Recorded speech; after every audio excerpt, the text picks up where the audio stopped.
Hello everyone, जैसे कि आपका प्री का रिज़ल्ट आ चुका है और जिनका हो गया है उनको कॉन्ग्रेचुलेशंस। और हाँ, जिन बच्चों का नहीं हुआ है वो प्लीज़ होप ना हारे। कई बार होता है कि 1 घंटा निकलता है, वो किस तरीके से निकलता है उस पर भी डिपेंड करता है। तो ज़रूरी नहीं है तुम्हारी नॉलेज कम है, तुम में एबिलिटी कम है, ऐसा कुछ भी नहीं है। अपने आप को और स्ट्रॉन्ग बनाओ और सितंबर के लिए कंटिन्यू पढ़ते रहो, ये ज़्यादा दूर नहीं है सितंबर।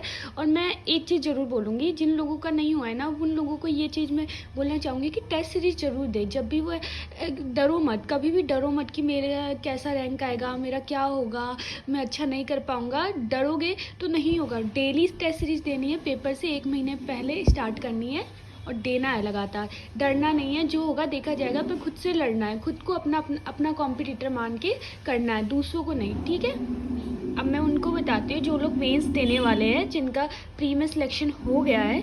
सो मैंने कैसे प्री के बाद मेंस की तैयारी करी थी वो मैं आपको बताती हूँ। मैंने डेज डिवाइड कर दिए थे और एक प्लान बना लिया था कौन कौन से दिन मुझे क्या क्या करना है। बहुत ज़रूरी है, तुम भी एक पेज लो, उसमें लिखो। इससे क्या होगा, माइंड सेट बन जाएगा अगले दिन का पहले ही दिन, और ना अनकॉन्शियसली माइंड प्रिपेयर हो जाएगा अगले दिन के लिए। और जो एनर्जी लेवल होता है ना उस चीज़ को पढ़ने का, वो काफ़ी अच्छा होता है। एकदम से पहुँच जाओगे तो कुछ समझ नहीं आएगा, पहले ही पता होगा ना हाँ कल मुझे ये करना है, तो माइंड सेट बन जाता है उस चीज़ के लिए। जैसे प्री के रिजल्ट तक तो कोई नहीं पढ़ पाता, मैं भी नहीं पढ़ पाई थी, तो उसको छोड़ो। अब आ गया रिजल्ट, अब तुम्हारा सिलेक्शन हो चुका है। तो अब क्या करना है, जैसे मैंने 20 से पढ़ाई स्टार्ट करी थी, 15 को प्री हो गया था और रिजल्ट आते आते टाइम लग गया था, फिर उसके बाद अच्छे से मैंने 20 से पढ़ाई स्टार्ट करी थी।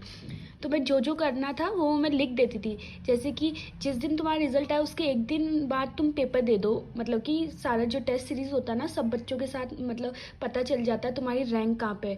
तो जैसे तुम्हारे पीछे होगी अगर मान लो, तो तुम्हें ये रहेगा, तुम्हें पता चल जाएगा अभी मैं पीछे हूँ तो मुझे बहुत चीज़ें कवर करनी है, सिनेरियो बेस्ड क्वेश्चंस करने हैं। और अगर तुम आगे हो तो तुम उसी चीज़ को मेंटेन रखना। ठीक है, एक पेपर दो, फिर क्योंकि 3 घंटे निकालना बहुत मुश्किल होता है जब तुम प्रिपरेशन कर रहे होते हो मेंस के लिए इतने से दिनों में।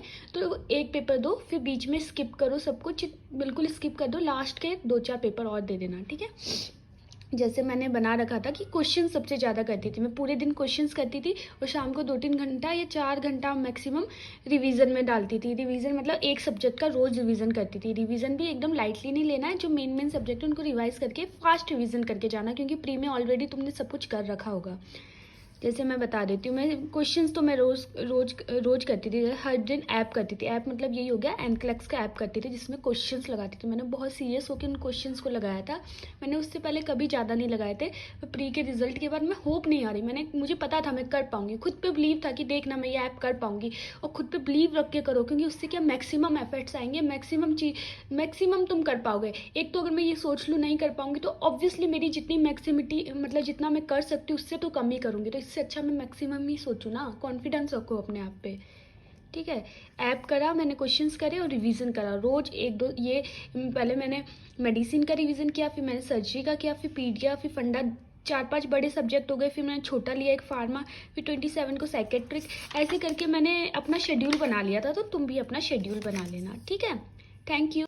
और अपने आप को प्रिपेयर कर लो कि इस बार तुम्हारा कंपटीशन और अच्छे बच्चों से, तुम्हें अपने आप से लड़ना भी है, साथ ही साथ रैंक भी लानी है, क्योंकि रैंक ही सिलेक्शन दिलाएगी अब। और वैसे तो सीटें ज़्यादा है, पर फिर भी तुम्हें एक सीट के लिए लड़ना है। तुम्हें ये अपने आप को बोल देना कि एक सीट मेरी है बस, बाकी चाहे सबको कुछ भी मिले, मुझे एक सीट चाहिए, मुझे नर्सिंग ऑफिसर बनना है। ठीक है, थैंक यू।